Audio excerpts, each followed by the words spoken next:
This video will be a wrap up of the last two videos, so make sure you've seen both videos. The first one is the repopulation postcards with the cabbage patches, and the second is the first movie, La Fea Shoe from 1896. This video was inspired by a post by KD, so shout out to him. This isn't a new idea, but it's interesting to revisit this concept now that more information is being discovered. Many thought that we were literally saying that we came from cabbages. This video will assist in explaining the last two videos. So, what are these postcards referring to? It would seem that the postcards are referring to some type of recent seeding process or cloning process, meaning the cabbages are but a symbol for rebirth, a symbol for the female genitalia, the similarity to the shape of a baby head, and the idea that humans were farmed in mass quantities, meaning that this is referring to some type of operation in which they were baby factories, babies being produced in vast quantities for some type of purpose. As many have mentioned, there is even a eugenics component to this, where specific phenotypes were selected depending on the goal at hand. With the Alice Guy films, we learned not only is the origin of movies shrouded in mystery, but that these first films were quite occult, using symbols to create a certain state of consciousness. This strange old film was used to promote the incubators at the Paris World Fair in 1896, so this operation must have some connection to the incubators. We have a reference that we'll go over later that's from this exact time period that discusses where they got these premature babies. Oh, and later we're going to discuss this movie that talks about all of this stuff. But I wanted to bring it up because it seems that the Cabbage Patch videos did so good that on Netflix, number 5 is Storks, and that movie is from 2016, so it's strange. Either people were watching it now and the AI has it up on the top list, or they recently added it, which is still interesting because there is some very blatant symbolism in that movie. I don't believe that timing is a coincidence. But before we get to that, are there any ancient references to any type of repopulation factories? We've made references to this before, but now is the perfect time to dive into the detail on the ancient symbol of Artemis, or Diana of Ephesus. Diana is the Latin name and Artemis Greek. She was essentially the great mother goddess of fertility.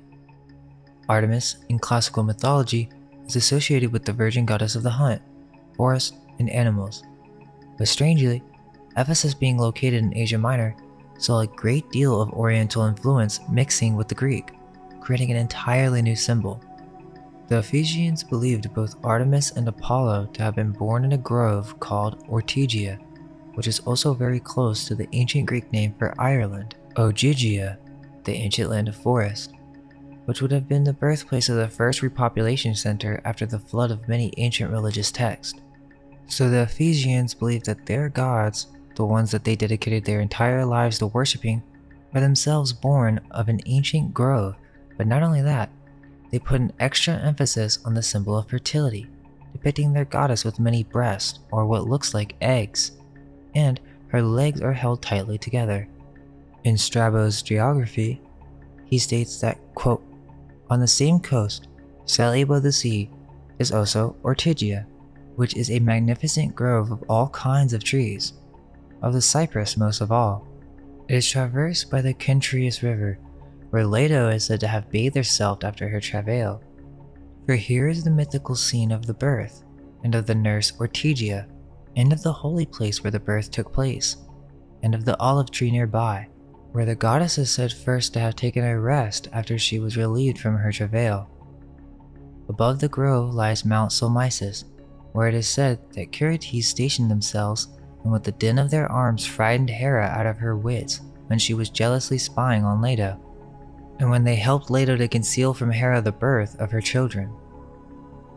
There are several temples in the place, some ancient and others built in later times, and in the ancient temples are many ancient wooden images. But in those of later times, there are the works of Scopas, for example, Leto holding a scepter and Ortygia standing beside her with a child in each arm. A general festival is held there annually, and by a certain custom they use via for honor, particularly and the splendor of their banquets there. At that time also, a special college of the Curites holds symposiums and performs certain mystic sacrifices." End quote.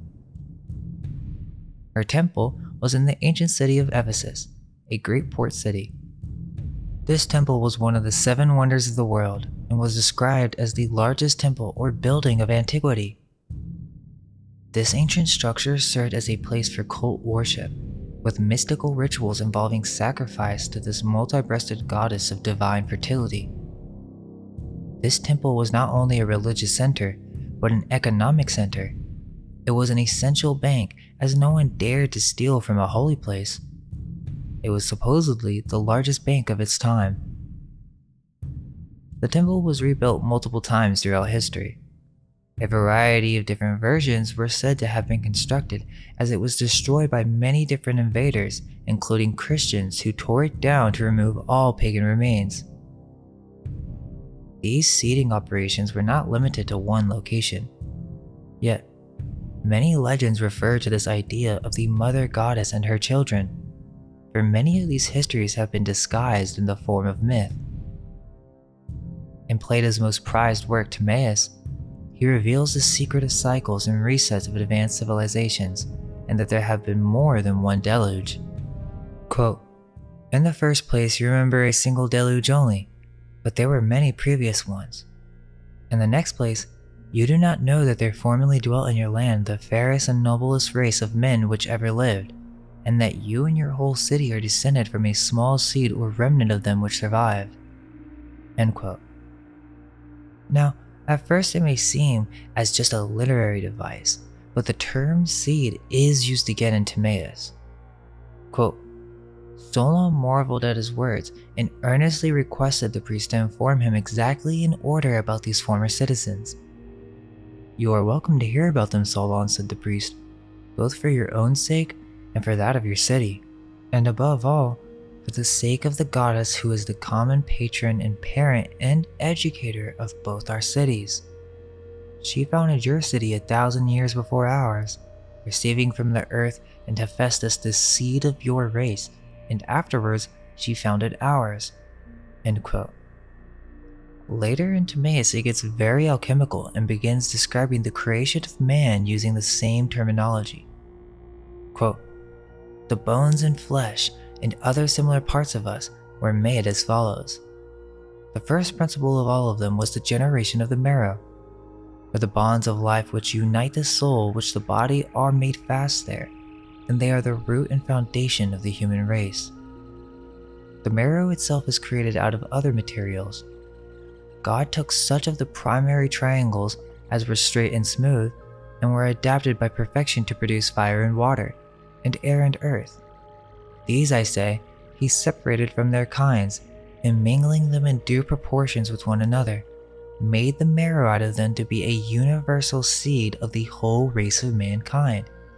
And in this seed, he then planted and enclosed the souls, and in the original distribution, gave to the marrow as many and various forms as the different kinds of souls were hereafter to receive. That which, like a field, was to receive the divine seed, he made round every way and called that portion of the marrow brain, intending that when an animal was perfected, the vessel containing the substance should be the head. But that which was intended to contain the remaining immortal part of the soul he distributed into figures at once around and elongated, and he called them all by name, marrow, and to these, as to anchors fastening the bonds of the whole soul, he proceeded to fashion around them the entire framework of our body, constructing for the marrow, first of all, a complete covering of bone." End quote. Timaeus continues to describe in detail how the gods created us and uses a garden as a reference, which is very strange. At first you think he's just talking about God and the soul, and then he says, quote, "But our creators, considering whether they should make a longer-lived race, which was worse, or a shorter-lived race, which was better, came to the conclusion that everyone ought to prefer a shorter span of life, which was better, to a longer one, which was worse, and therefore they covered the head with thin bone, but not with flesh and sinews, since it had no joints, and thus the head was added, having more wisdom and sensation than the rest of the body. But also, being in every man far weaker. For these reasons and after this manner, God placed the sinews at the extremity of the head, in a circle around the neck, and glued them together by the principle of likeness, and fastened the extremities of the jawbones to them below the face, and the other sinews he dispersed throughout the body, fastening limb to limb. The framers of us framed the mouth, as now arranged, having teeth and tongue and lips, with a view to the necessary and the good, contriving the way in for necessary purposes, the way out for the best purposes, for that is necessary which enters in and gives food to the body. But the river of speech, which flows out of man and ministers to the intelligence, is the fairest and noblest of all streams. Still, the head could neither be left a bare frame of bones on account of the extremes of heat and cold in the different seasons, nor yet be allowed to be wholly covered and become so dull and senseless by reason of the overgrowth of flesh. The fleshy nature was not therefore wholly dried up, but a large sort of peel was parted off and remained over, which is now called the skin. This met and grew by the help of the cerebral moisture, and became the circular envelopment of the head. For our creators well knew that women and other animals would someday be framed out of men, and they further knew that many animals would require the use of nails for many purposes, wherefore they fashioned in men at their first creation the rudiments of nails. For this purpose and for these reasons they caused skin, hair, and nails to grow at the extremities of the limbs. And now that all the parts and members of the mortal animal had come together, since his life of necessity consisted of fire and breath, and it therefore wasted away by dissolution and depletion, the gods contrived the following remedy. They mingled a nature akin to that of a man with other forms and perceptions, and thus created another kind of animal. These are the trees and plants and seeds which have been improved by cultivation and are now domesticated among us. Anciently, there were only the will kinds, which are older than the cultivated. For everything that partakes of life may be truly called a living being, and the animal of which we are now speaking partakes of the third kind of soul, which is said to be seated between the midriff and the navel, having no part in opinion or reason or mind, but only in feelings of pleasure and pain and the desires which accompany them. For this nature is always in a passive state, revolving in and about itself, repelling the motion from without and using its own, and accordingly is not endowed by nature with the power of observing or reflecting on its own concerns. Wherefore, it lives does not differ from a living being, but it is fixed and rooted in the same spot, having no power of self-motion. Now after the superior powers had created all these natures to be food for us who are of the inferior nature, they cut various channels through the body as through a garden, that it may be watered as from a running stream." End quote. There's more to cover on that, but to keep things moving, he's basically describing how our creators took one of our original forms and transformed it to be more of a material nature attached to the primal senses, no power of self-will, to make them less like gods. A very strange process in which the flesh attaches itself to the bones. But it's more than just some spiritual metaphysical explanation of how bodies are formed, but it seems to be some type of manual, as there are decisions that need to be made. The creators had to choose how long these beings would live, and it seems that the original seed had much longer lifespans. In the end, he explains that the seed is a womb. Also, it is clear he is making a distinction between God, who created the soul, and the gods, who had manipulated the physical bodies. Okay, this one is the last paragraph to go through, and it's important because it's the ending to Timaeus. Quote, "Thus our original design of discoursing about the universe down to the creation of man is nearly complete. A brief mention may be made of the generation of other animals, so far as the subject admits of brevity. In this manner, our argument will best attain a due proportion. On the subject of animals, then the following remarks may be offered. Of the men who came into the world, Those who were cowards or led unrighteous lives may with reason be supposed to have changed into the nature of women in the second generation. Okay, wait, hold up. What is he talking about? Well, we will come back to this, but he's speaking of a great race of humans that were once androgynous. This is an ancient esoteric secret that is referenced by many Greek philosophers several times. So he is saying that these original humans turned into women due to their natures, meaning these androgynous beings did not reproduce, and it also seems that they did not eat or drink at all, the original gods. And he continues, quote, "And this was the reason why at the time the gods created us in the desire of sexual intercourse, contriving in man one animated substance and in the woman another, which they formed respectively in the following manner." So there you go. These gods, which remember, is not the same as God, but these gods gave us sexual intercourse by design to make us more like animals. Quote, "The outlet for drink by which liquids pass through the lung under the kidneys and into the bladder, which receives them by the pressure of the air amidst them, was so fashioned by them as to penetrate also into the body of the marrow, which passes from the head along the neck and through the back, and which in the preceding discourse we have named the seed. And the seed having life and becoming endowed with respiration, produces in that part in which it respires a lively desire of emission, and thus creates in us the love of procreation. Wherefore, also in men the organ of generation becoming rebellious and masterful, like an animal disobedient to reason, and maddened with the sting of lust, seeks to gain absolute sway. And the same is the case with the so-called womb, or matrix of women. The animal within them is desirous of procreating children, and remaining unfruitful long beyond its proper time, gets discontented and angry, and wandering in every direction through the body, closes up the passages of the breath, and by obstructing respiration, drives them to extremity, causing all varieties of diseases, until at length the desire and love of the man and the woman, bringing them together as it were plucking the fruit from a tree, so in the womb as in a field, animals unseen by reason of their smallness and without form. These again are separated and matured within. They are then finally brought out into the light, and thus the generation of animals is completed. Thus were created women and female sex in general." End quote. Now Plato is very secretive throughout this entire book, and it would seem that the knowledge of the science and art of cloning hybrid creation would be a heavily guarded esoteric secret. This also is connected to the mysterious nature of the alchemist, which will have to be its own video, but this is connected to the creation of an artificial man. These were the greatest mysteries of the ancient world, and every occult author is elusive on the subject, hence the need for the philosopher's stone to decode the message.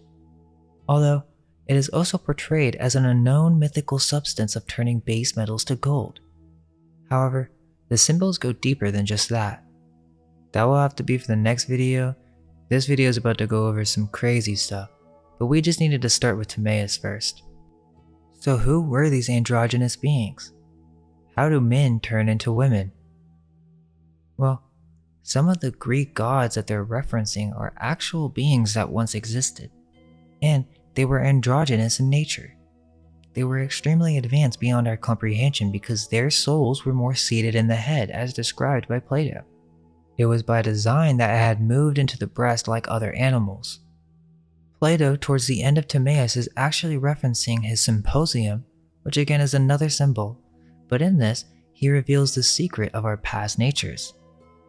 Now this connects because the temple of Artemis herself, is referred to as the multi-breasted goddess, Artemis being the wild woman of Greek mythology. Well, this Artemis symbol is another reference to the Amazons, or the race of humans that were only female and had become fully independent with no need for men. The Amazons were also referenced as the one-breasted women. This is very interesting as we discuss the distortion of the original Artemis symbol. Well, get this. The original temple of Artemis at Ephesus in mainstream history is said to have been built by the Amazons who brought their statues. Quote, "Then they, the Amazons, turned to Ionia and Aeolia and made provinces of them after their surrender. Here they ruled for some time and even founded cities and camps bearing their name.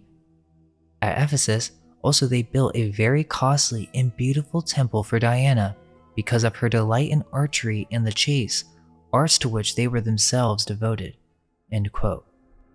Quote, "Ephesus was thought to have been founded by the Amazons and their statues, chosen from a competition among the most celebrated artists of the day, were dedicated at the completion of the Temple of Artemis around 440–430 BC. Roman copies of these lost bronze originals each show the figure of the same size and dress, with the right arm raised over her head, sometimes leaning on a spear." End quote. The symbol of the Amazon women, which is also a fertility symbol, which is also a repopulation symbol.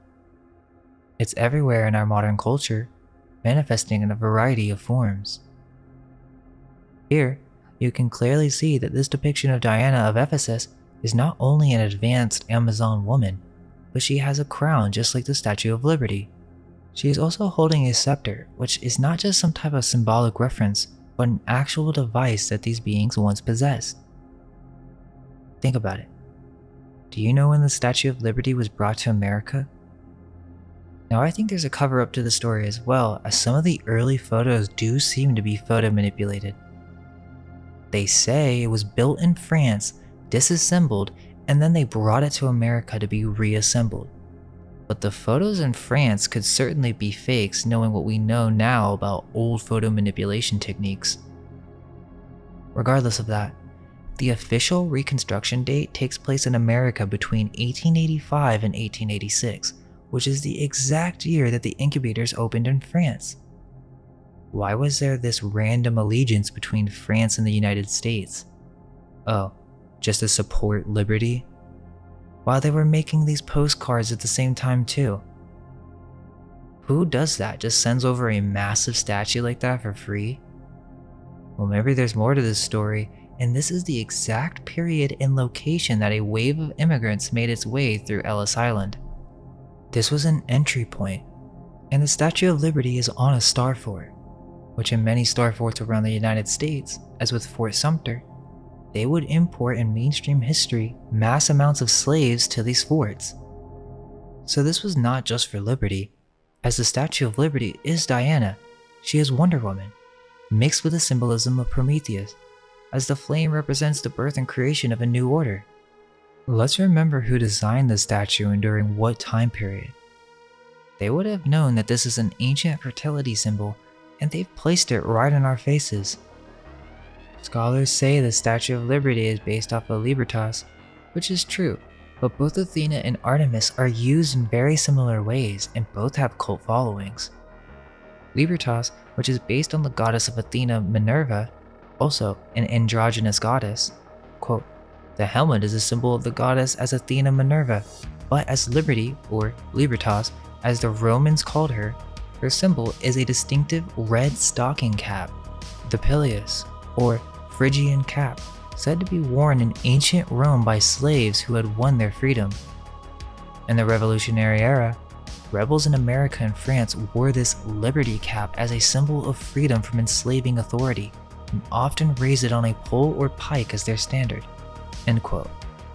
In short, many of our city seals have this symbol. Remember the owl from Promised Neverland? The orphans who were being farmed? These anime writers know a lot more than what they let on. The secret history of the Statue of Liberty is that it was designed by French Freemasons. Watch the waste management video if you want to know what they were up to with Sade or Sade and all that stuff, but yeah, these Freemasons got caught up being so blatant with their symbolism that there's this French book on this entire subject of their rituals, and so they essentially hid the symbol of Artemis within the Statue of Liberty. Either way you have it, the symbol has dark origins. Quote, "The Statue of Liberty represents the ancient Babylonian goddess of love and fertility, Ishtar. Ishtar is known as the mother of harlots because prostitution was part of her religious practices. She was worshipped as Astarte in the Middle East. Scriptures call her Ashtoreth, and she was known in Latin as Libertas, liberty. Libertas was referred to by Cicero, a Roman historian, as the mother of harlots. Liberty in ancient times was associated with sexual freedom and temple prostitution. Historian R.A. Combs writes, harlots were social outcasts, so she was referred to as the mother of exiles. This later equated with the idea of immigration becoming the mother of immigrants. Ishtar means Queen of Heaven. The same title was given to Mother Mary of Roman Catholicism. It's well known that this was actually a Freemasonic ritual. Just type in Freemasons and the Statue of Liberty. They aren't even trying to hide that. They're just not going to tell you the full story. So, this is a goddess of fertility, the goddess of immigrants, and also the goddess of orphans or foundlings? For this exact same symbol of Diana of Ephesus, the multi-breasted goddess, the receding symbol, is used for the seal of the foundlings. Why would the original foundling hospital use this as an image or logo or symbol to promote their organization? We have no question now. To the left of the seal, we have the ancient repopulation symbol of Artemis. Then to the right, we have the distortion or the illusion of liberty, which is the harlot in disguise. The baby is the creation born under Ishtar. And why is there a text reading help underneath? The inverted symbol on top being the Lamb of God or Mary, the symbol of the Rosicrucians, to project for the sin they are participating in during this repopulation process, and so they wish to see this as some sort of necessary sacrifice. This foundling operation is directly connected to the incubators. In the Canada Lancet, there is a report in 1883, 3 years before the incubators, that describes and details where they got all these premature babies, from the foundling hospitals. And it also uses some very interesting wording. Quote, baby incubators. There were giants in the earth in those days, and there shall be giants in the earth in these days, to be seen not in sideshows merely, but on every hand, that is. If a report which comes from France be true, and it is well vouched for, and if giant babies are the making of giants and giantesses, all will admit the importance of a good send-off. It is just as essential in raising men and women as it is in raising any kind of stock. Blood and scientific management are no less potent in one case than the other. Indeed, it would be a great blessing to mankind were some of the ideas acted upon by the raisers of good stock imported into the more important business of raising a superior race of men and women. The working out of the law of the survival of the fittest would receive fresh impulse. Much sickness, pain, and sorrow would be averted, and the sum total of man's happiness would be immeasurably increased. But no such luck is in store for the human race. The weak and the sickly, no less than the strong and healthy, will continue to produce after their kind. Man's twofold nature is an insuperable barrier to the enactment of civil laws, restricting to any considerable extent the natural law of reproduction. Economic and social considerations will always outweigh considerations having regard to the welfare of the prospective offspring.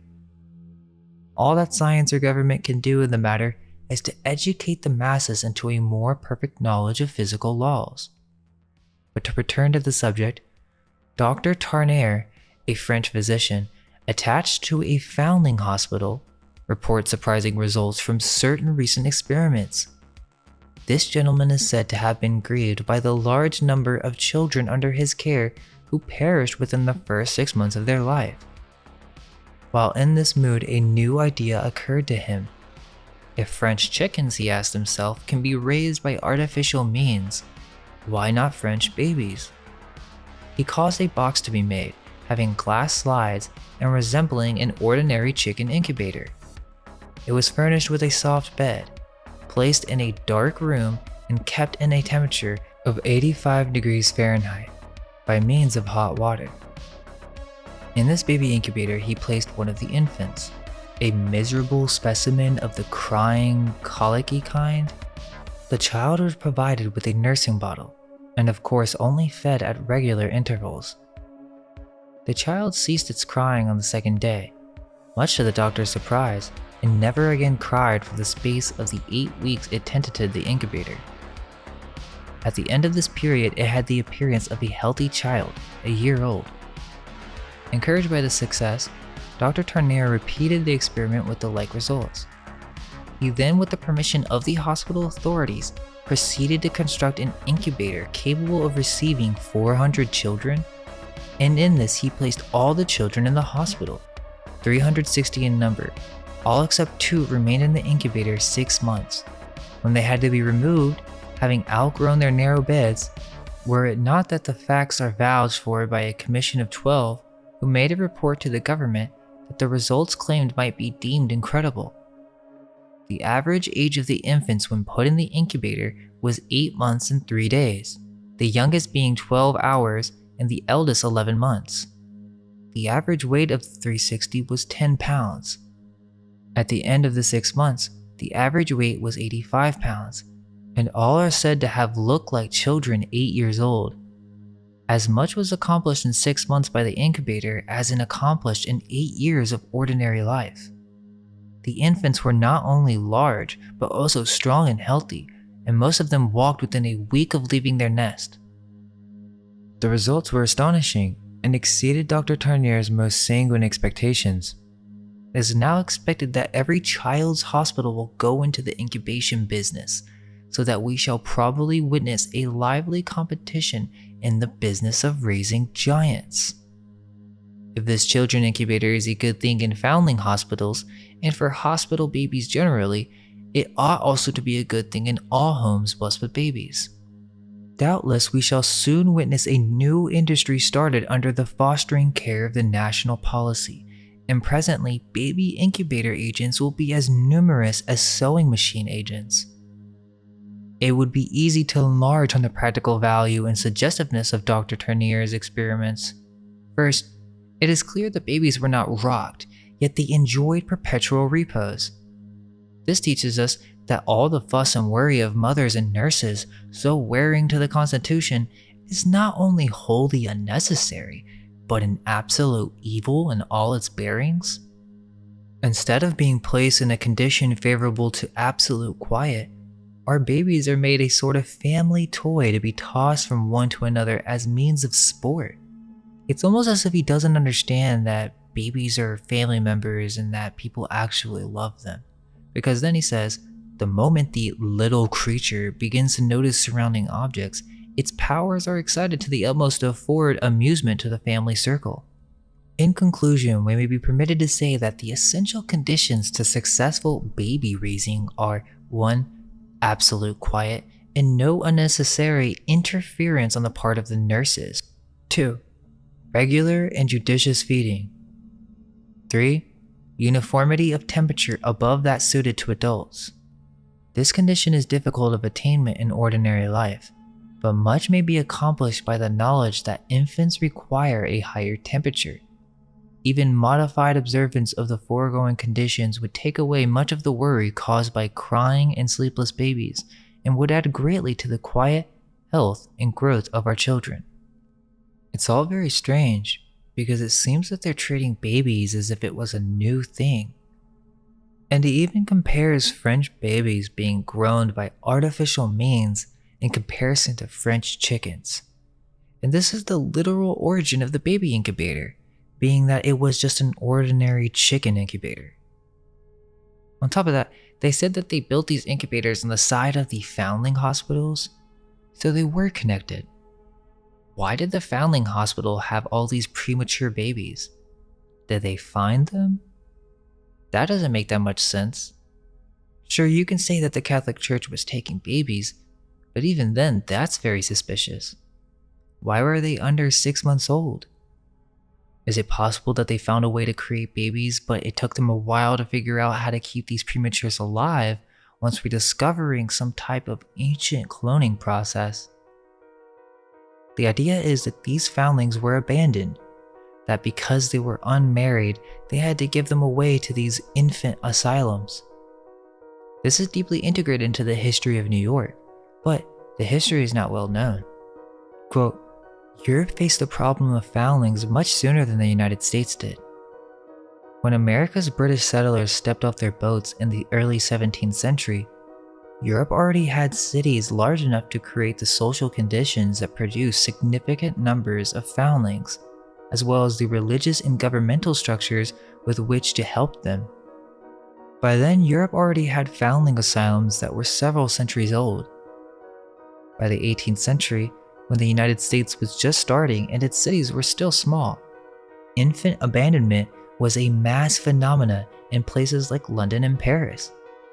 It took until the 19th century for New York to overtake London as a center of Dickensian urban ills, including the presence of large numbers of foundlings. In the Catholic countries of Europe, and also in Russia, with variations depending upon time and place, local and national governments, often together with religious bodies, assumed full responsibility for foundlings. Accidentally conceived infants were anonymously absorbed into large urban foundling asylums. These asylums were at the center of great networks of wet nurses, transporters of babies, physicians, religious officials, and bureaucrats. This was the so-called Catholic system. Its goal was to preserve the honor of unmarried women and families by making babies born outside of marriage disappear." End quote. Now that is the mainstream narrative, that this was some type of problem. But the truth of the matter is, these were Protestants. They didn't even care or prosecute people for having sex because they had brothels everywhere. So the question is, did they really just find these babies? Why the use of Lady Liberty and Artemis of Ephesus? Was it a problem that was created on purpose? Some type of operation? And what's with the references to giant babies in that one report from the Canada Lancet? It does seem that size comes to play here, as not only do many legends speak of ancient cities being created by an advanced race of giants, but the Greek gods and goddesses themselves seem to be referring to these ancient beings. The Amazons are described in many different ways by Greek authors, which is interesting, because they are said to be a warlike race that would kill all the baby boys who were bound by their earth instincts, and their father goddess being Ares, the god of war. But why would the Amazons worship a man god? They were moon worshippers, so it's more likely they were the original creators of the Diana of Ephesus symbol, their goddess being a fertility symbol, as although they did not allow men into their tribes, they were described as being bound to sexual desires. I don't think that is the case, but it is a mistranslation, that they were attempting to repopulate with a new type of human.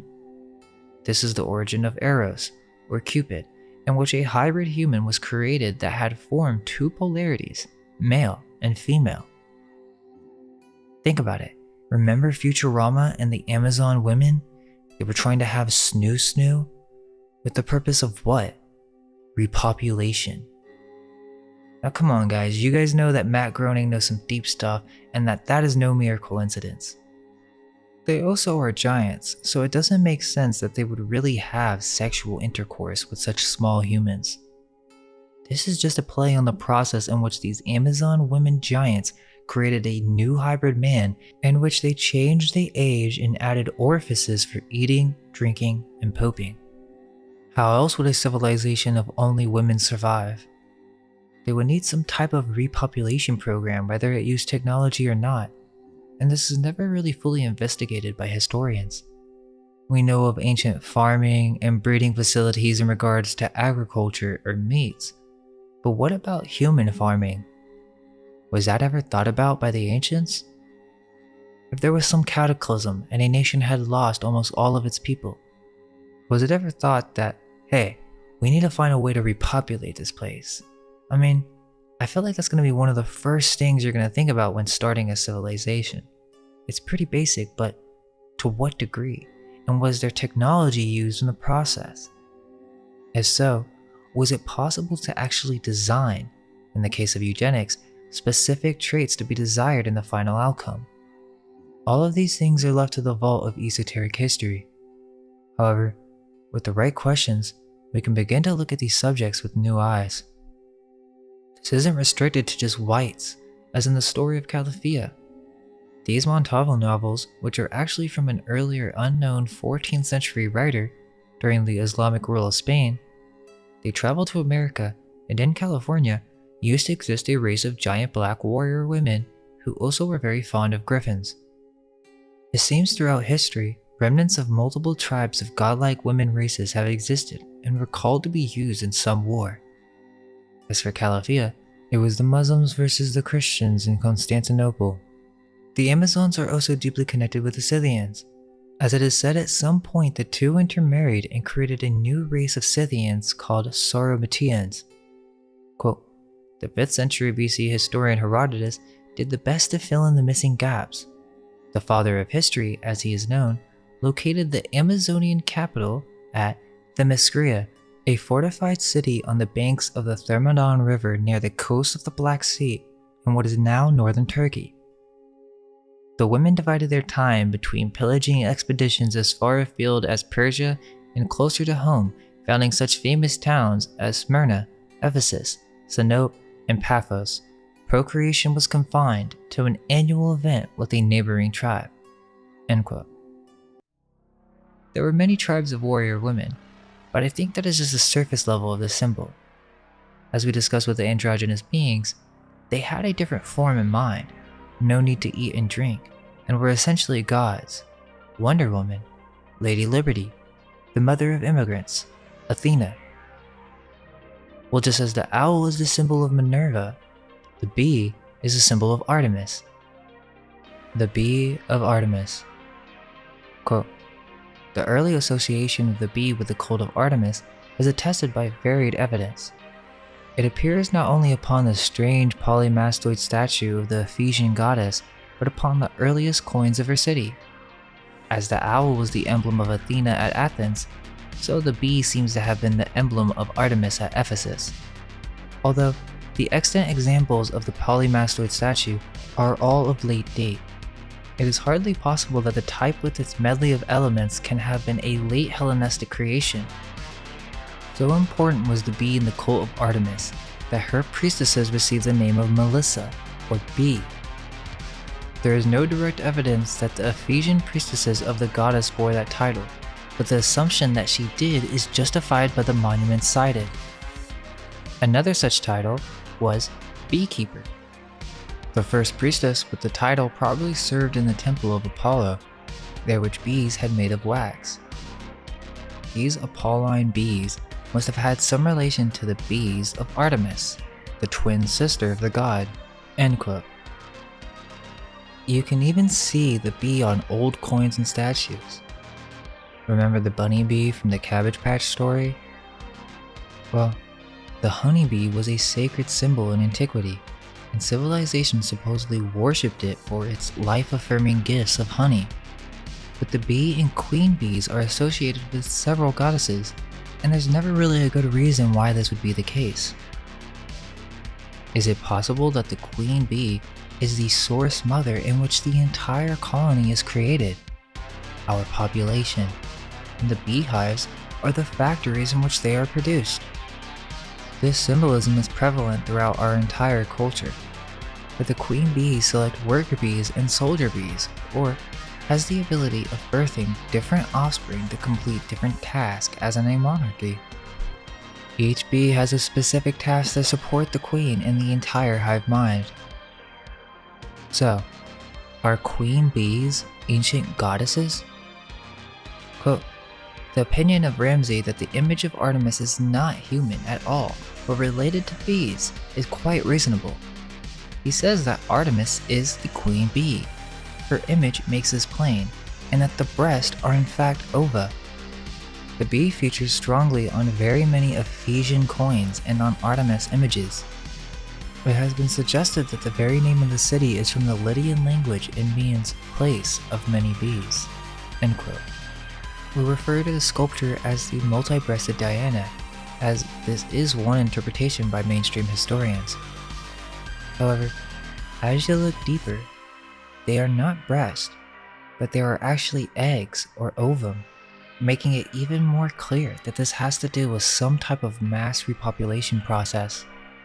Located in Rome is a fountain The Fontana de Triton, which is a 17th century fountain located in the Piazza Berberini, which is a life-size Triton sea god depicted as a Phoenician mermaid kneeling on the stem of 4 dolphin tail fins. On this fountain is a coat of arms for the Barberini family, which shows their ties to bees.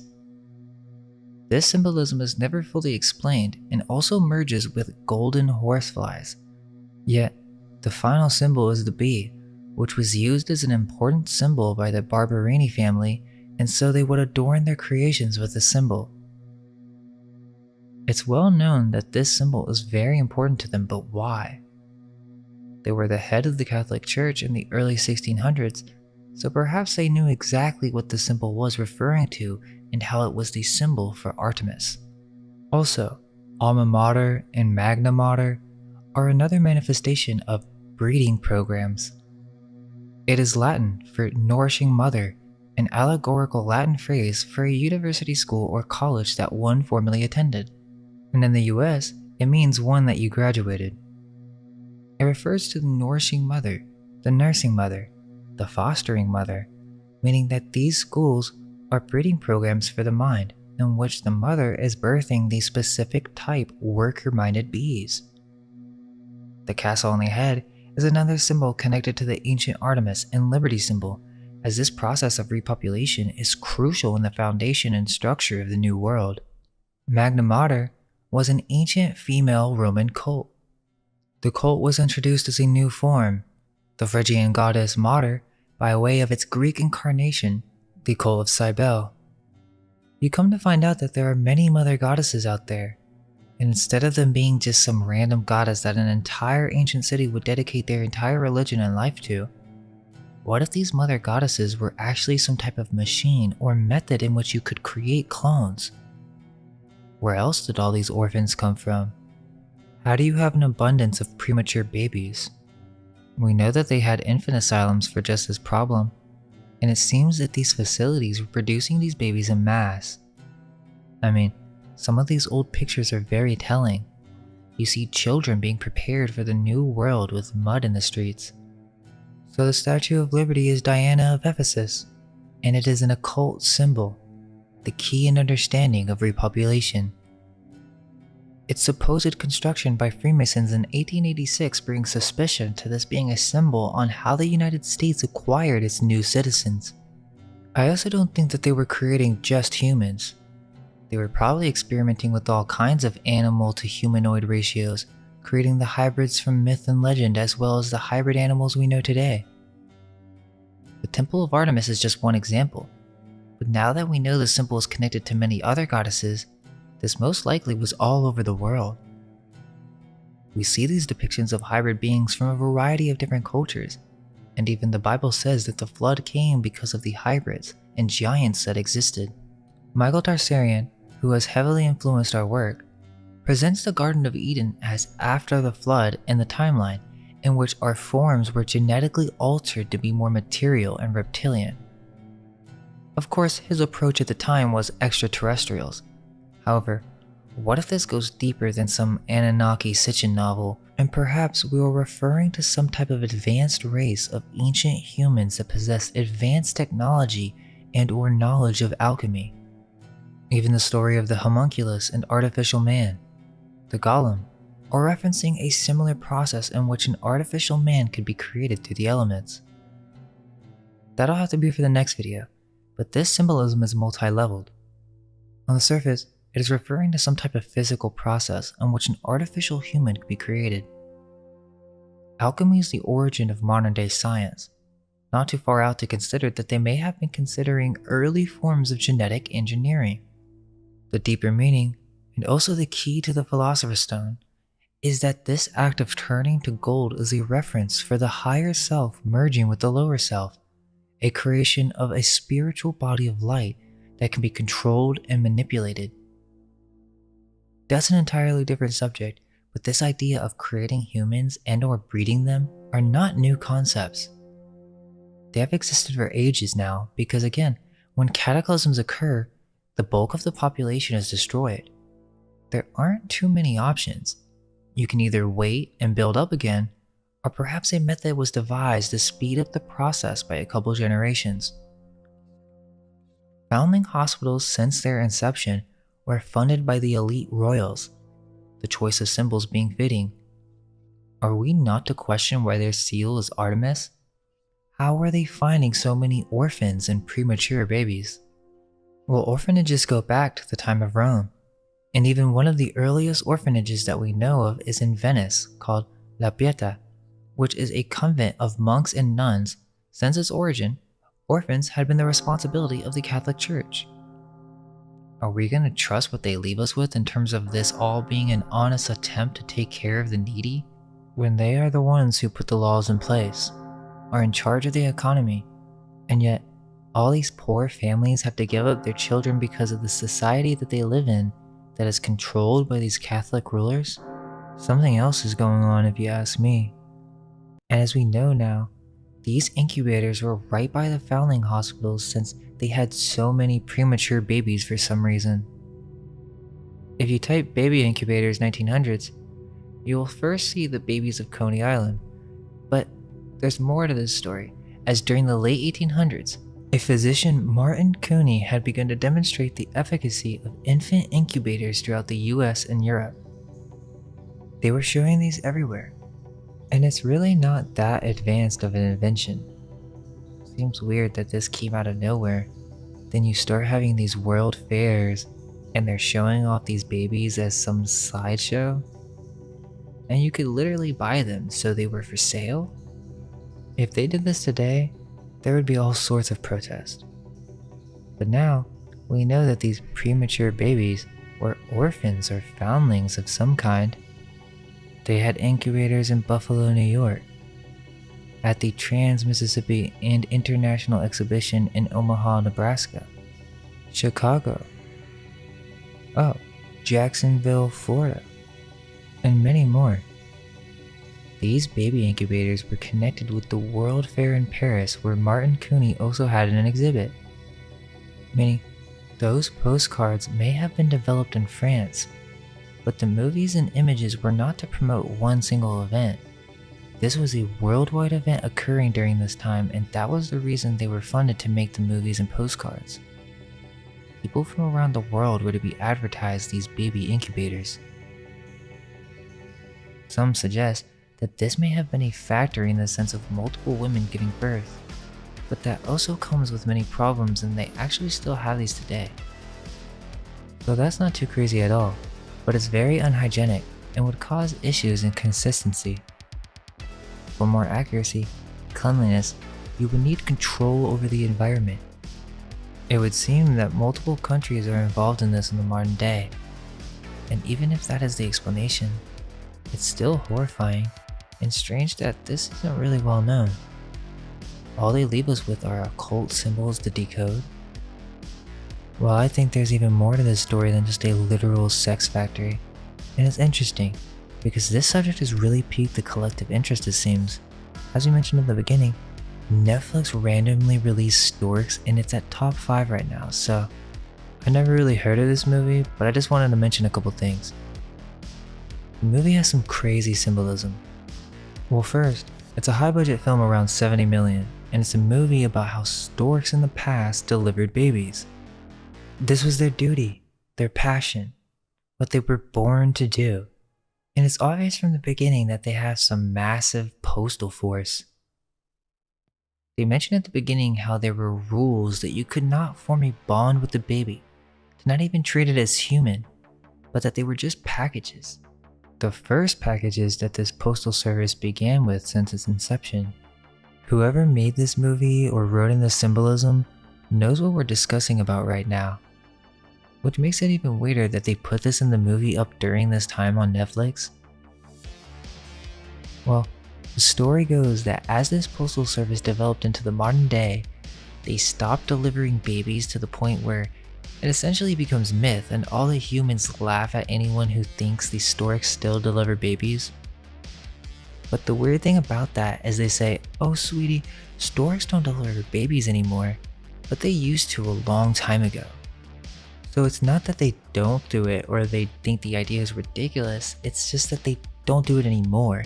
And that's kind of where we start with the story that this company, called Corner Store, which is the original postal service that was delivering babies, turned into this huge corporation. This seems to be a blatant parody of Amazon, the modern day king of delivery. Keep in mind that this movie is from 2016. The main character is a weird comedic stork that wants to be boss desperately. He just follows the system, is willing to do anything for this fake illusion of success. Well, the boss wants to get rid of this orphan girl, which, that was weird to me. Right off the bat, they introduced this orphan character. That's no accident. Her name is Tulip, who is a human orphan raised by storks. The symbol of the tulip has been used by royalty as a symbol of wealth and prosperity. But red tulips, the girl's hair is chosen red on purpose, so we're speaking of red tulips. From the Buffalo News, February 28, 1897, quote, Harvard men dined, made merry around the banquet table at the Saturn Club. The Harvard flag, a huge banner of the brightest crimson with the university's initial letter of corresponding size as white as the driven snow in the center, floated from the staff of the Saturn Club yesterday, and it was significant of the banquet of the Harvard Alumni Association of Western New York. Crimson, the color which had urged the diners as students to ecstasies of affection for their alma mater, was the one decoration. There was about 100 alumni at a long table which took in the whole length of the dining room. The scene was as pretty as good taste could have made it. The flag draped the wall near the head of the table, and the latter had in its center a bank of crimson flowers. This was flanked at either end of the table by the university letter in perfect formation and composed of red tulips. So for their altar mater ceremony, they dined with decorative red tulips. And remember, we're speaking of symbols. It's only when we learn to understand these symbols that a great veil can be lifted. It gets way deeper. After typing red tulip fertility, just looking for symbols, there are companies using these symbols where they advertise to grow your family using egg donors. Even specific phenotypes are possible. Now my only question is, why use the symbol of the tulip? As we know, this means that the tulip means more than just a red flower. In many ways, it represents the sex organs themselves, as with the postcards. However, its main symbol representing fertility in children, specifically orphan children, lost blood. During the Dutch Golden Age, there was something called tulip mania. So this might be pretty controversial, but it's only when we ask questions can light be shed. This period involved a strange delusion where people began paying extraordinary prices for flowers and produce. And they have all sorts of excuses for why this is, but I find it interesting that this is a mainstream historical event, and it's called tulip mania. I believe that this might be an even older reference to these postcards, and it's from the 17th century. Oh, and get this, it wasn't just tulips that were overpriced, but cabbages. Let's remember that tulips and roses are very similar in appearance. There was a cabbage fever. Now, that seems so random to me. Why cabbages? We know that they use symbolism. Are they actually referring to something else? This will have its own video, but basically, after the Dutch were supposedly liberated from the Spanish Empire in 1581, they just began growing tulips all around their palaces, and the rich began to become obsessed with tulips for no apparent reason. Well, this caused some type of economic bubble, or really some strange early created inflation. But what if it's not that these items became overpriced? It's that there are actually references to a different product. Could it be code? Quote, it is agreed that mania is a psychopathological disorder. Therefore, whoever speaks of tulip mania means the people who buy fleshy tulip bulbs have acted madly and irrationally. End quote. So they literally call these people insane for spending so much on tulips, cabbages, and carrots, which I think there's a big joke at play here. Not only is this the origin of our money, but look at how they promoted this stuff. It's just like the postcards. Satirical cartoons. But these are even worse. Many of these satirical prints contain cabbages, showing the intimate relationship between tulips and cabbages. In one, Aesop pointed out a group of monkeys, the symbol for foolishness, eating cabbage while wolves chased innocent sheep. The title page on one play showed a satyr or pan drawing back a curtain on a scene crowned with a banner that read, Dit wereld vol kool, the world full of cabbage. Beneath the banner is a crowd clamoring for pieces of paper in which were written the names of types of cabbages, including worthless cabbage, cowardly cabbage, and crazy cabbage. Another play referred to, quote, the company of cabbage. Many of these plays made references to carrot shares and cabbage selling. It's obvious that these vegetables were symbols for something else. Carrots, cabbages, and tulips can be seen in many of these early cartoons. In one, they're selling these tulips in a fool's cap. All of these early cartoons, which are the inspiration for later postcards, are complete with the symbolism of dark folly, or the fool's cap, or a Phrygian hat. These tulips would be sold for over £1,000 when one found them to be snow white and beautifully striped. Let's take a look at one cartoon that is clearly Freemasonic symbolism. It's called Ariel Quinn Actionist, a cartoon from De Groot Teferil der Dwarschild 1720, and this is in the British Library. You have two harlequins, or jokers, or mimes, that are on a stage opening a veil. At the top, you can see they're selling cabbages and carrots.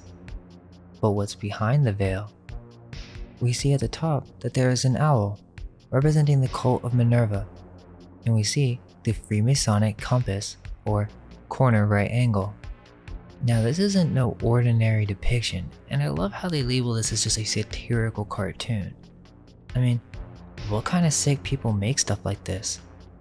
Why are they inserting all sorts of things inside of their butts? And it gets worse.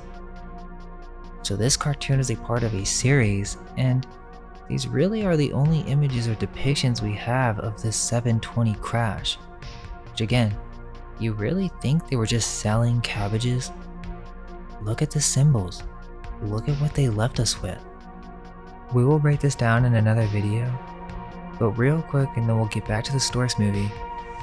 Look at some of these images. There's no doubt that they were created by elites. Look at all the heraldry and royal symbols. But furthermore, there's mockery at play. There are too many images to go over right now, but there is one where they're introducing the book and you can see Lady Liberty, along with what seems to be a beehive with a baby angel holding a shield with 2 keys. The lady with the pillar is also holding a top hat, while the face of a person is being swapped, identity swap. And then we see Medusa, or a lady with a snake that is dying. And under her left arm is the bottom of a barrel, or the hive in which people, or babies, are coming out and they're throwing cabbages. They're throwing these cabbages into another scene where there's a devil and a crowd throwing a person into a flame, what would seem to be a sacrifice. These are the reset engravings from the early 1700s, and it also connects with other famous artists from England, but we'll discuss that in the next video. Essentially, they were using tulips and cabbage symbolism way before the 1800s, and it seems they use it as a means to promote some type of secret symbolism under the guise of satirical cartoons. And this is just way too weird. I mean, I couldn't make this up. Like, there's this one where they're literally trying to cut out the third eye and insert these new economic systems literally into our rears as if they're trying to forcibly manipulate our new forms. Well, back to the movie. So yeah, there's this deep symbolism behind tulips and cabbages, and the writers of this film seem to be fully aware of it. So the stork has to fire this orphan named Tulip But it's her birthday and she's kind of cool, so the stork doesn't want to fire her because he feels bad for her. He's not like his boss who gets off on hurting others. So, the stork comes up with an idea. Let's put her in the old letter room because no one sends in letters for babies anymore. You can even tell that this is an older building or something and different from the main corner store building, which really is just a large cargo container or trailer.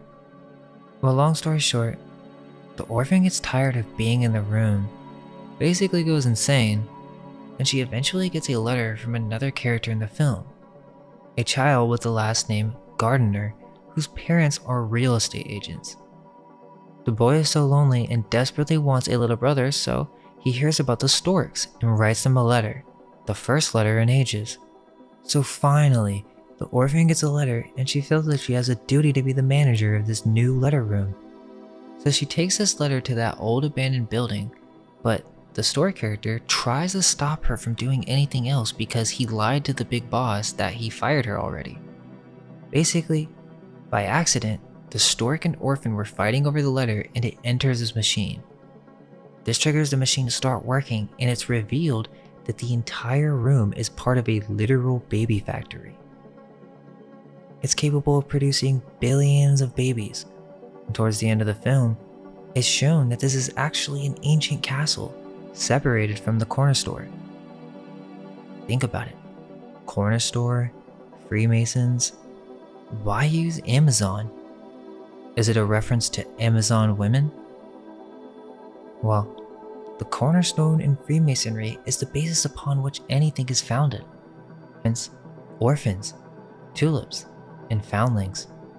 There's also a part where they lose the baby to some wolves, which made me think of the old stories of children being raised by wolves, famous from Roman mythology. The stork boss even tried to cover up this information in the movie. They didn't want people to know that they were producing babies again, because then their stocks would plummet. So essentially, a castle with an ancient advanced AI baby factory machine, kind of like Noah's Ark, was being used by the state, and these storks were the postal workers designed to deliver them, but then over time, corporate evolution made this machine irrelevant, and so they no longer needed the storks. Also, they never really mention whether this world has sexual intercourse or not. They never have the birds and the bees conversation. I mean, why do we even call it that? In the Netflix movie I Am Mother, it's literally about a repopulation center full of clones for the purpose of rebuilding civilization after a major disaster. The primary crop grown in the surrounding land is corn, another fertility symbol, and a plant whose kernels resemble honeycombs. This also kind of connects with Children of the Corn, a society of children ruled by a demon. Well, we have an intimate relationship with storks, and it's way older than the Cabbage Patch Kids or the 1900s repopulation postcards. We have more to say on that as well. But for now, let's finish off with baby farming. Now there's only so much that I can say, and you'll have to do your own research here. But during the Victorian age, there was this phrase of baby farming, in which you had these women who owned these orphan homes, where the story goes that these women could no longer support the babies, so they literally would kill infants. It's a horrifying story, and there are many books on this subject. It's also happened in many places all throughout the world. I do think this is a cover story for something much deeper, as they had advertisements for these baby farms as well. They're from the 1860s, and so they're much more difficult to find. One article is literally called Wolves in Women's Clothing. So, if this was the state of childcare during the 19th century, then why do we trust anything from the mainstream source? It's our job to begin asking questions on how this all started and when it began. Even Vedic literature has references to hybrid beings and genetic manipulation. They had a similar science to alchemy with an understanding of different elements needed to create material flesh. There's this great channel that talks about these things where in ancient Vedic temples you can see that they had an understanding of some early form of DNA manipulation, even understanding what a sperm and egg looks like from a microscope. There was also this other temple that showed carvings on how they were experimenting with different hybrid creatures, which would also explain why we see so many strange beings in medieval depictions. Were these once real creatures? We get these depictions from some of the most famous philosophers and ancient historians. They believe them to be true as with the monstrous races of early Christian writings. In order to conclude, this history of test tube babies is also an obscure topic. But here you go. First you get a bunch of women, you give them fertility drugs, so they're extremely fertile, then this simulates the development of extra eggs. Matured eggs are removed from the ovaries, and this is done with an ultrasound guided needle. Once these eggs are retrieved, they literally just put a sperm and egg in a petri dish. And you'll get some that fertilize, which is called an embryo. This embryo can continue to develop in the lab, and they have controlled conditions for this. Now in the modern day, they say that the term test tube baby is just a term to smear by the media, but this term is much older. Nowadays, once the embryo gets to a certain stage, they transfer it into a uterus or surrogate female. This process would have been attempted at some point in the past. There are other ways that the eggs could have been extracted.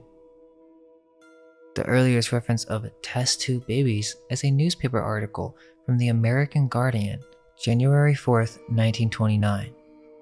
Chemists will be the only daddies someday, is prediction.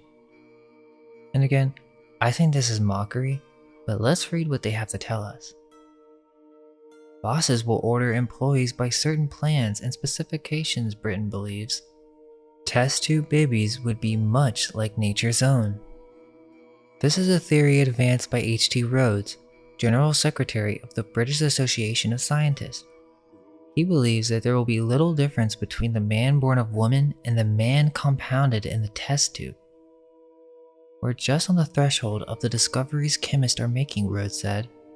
We have almost finished with analysis. We are passing on to synthesis, the building up and making of new and valuable products out of the meaner ones. The speculation is therefore almost forced upon us that in time we will be able to create living material. Professor Loeb years ago in an American university announced that he had succeeded in artificially fertilizing the eggs of the sea urchin. That was an enormous step forward. We know that man, the most highly complicated of all living things, after all, only a collection of cells. We know that protoplasm, that wonderful substance which is the very basis of what we call living things, is made up of carbon, oxygen, hydrogen, and nitrogen. We know the way the atoms were arranged. Someday, in a laboratory, some chemists may accomplish the union of these atoms in the same way. We will then have created protoplasm, thus causing life to manifest itself. Perhaps it will not end there.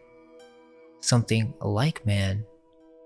Having produced protoplasm in a chemical laboratory, perhaps man will discover some process now unknown to us by which we can incubate and nurse, as it were, this substance so as to produce even more complicated forms of life. Finally, we may produce a living, moving being something like ourselves. This may sound like a wild dream, but if you look back over the history of the last years and see what science has done, you may not be so skeptical. Ancient men of science simply collected facts. Modern men of science take these facts, theorize about the phenomena, prove their theories, and apply them to new inventions. The dreams of ancients are made to come true by the moderns. Centuries ago, men dreamed of flying, the wireless telegraph and telephone, the movies and the talkie. All the things that we consider commonplace would have seemed like black magic to the ancients. What we today dream of may happen in biochemical laboratories, maybe in 500 or 1,000 years be accomplished fact. Now, of course, they aren't going to tell you that they had already discovered this.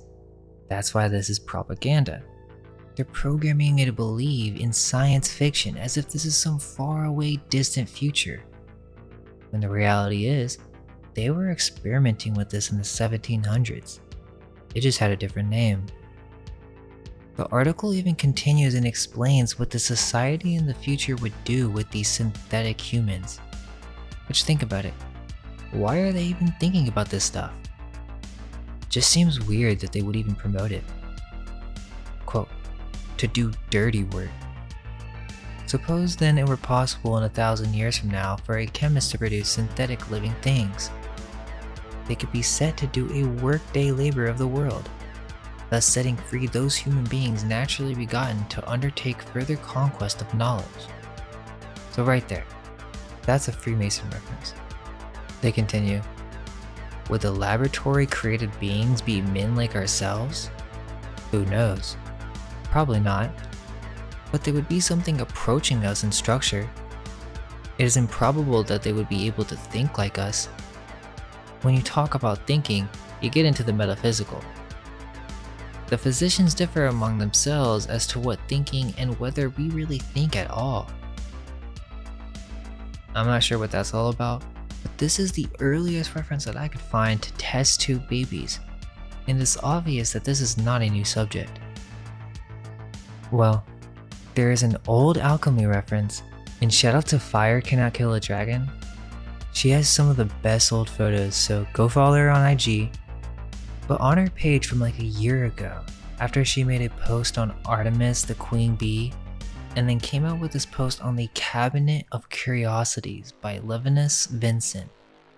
Is this an early depiction of a cloning center?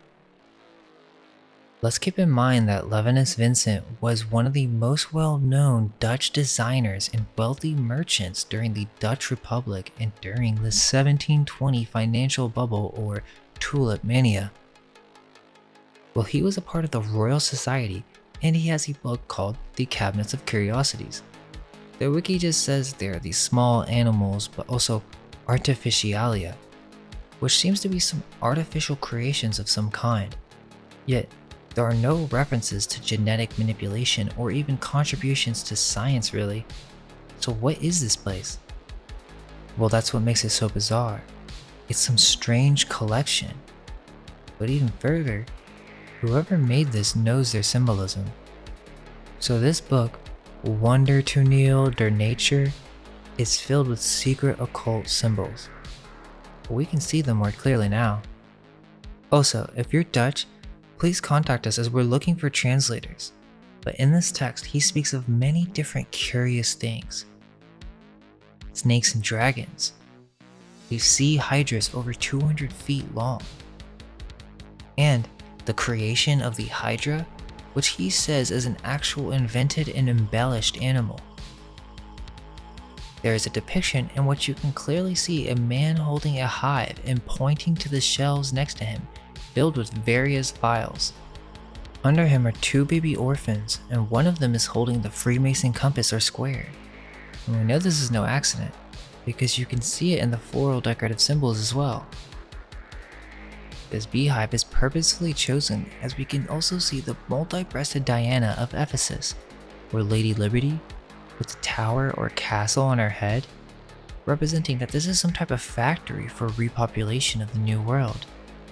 We also see human-like creatures in some of these tubes. Is this an early example of test tube babies? Not only that, they were experimenting with multiple animals to create hybrids. Again, this is going to go deeper into the subject matter, but in order to do so, we have to dive into occult symbolism. We'll leave that for another video.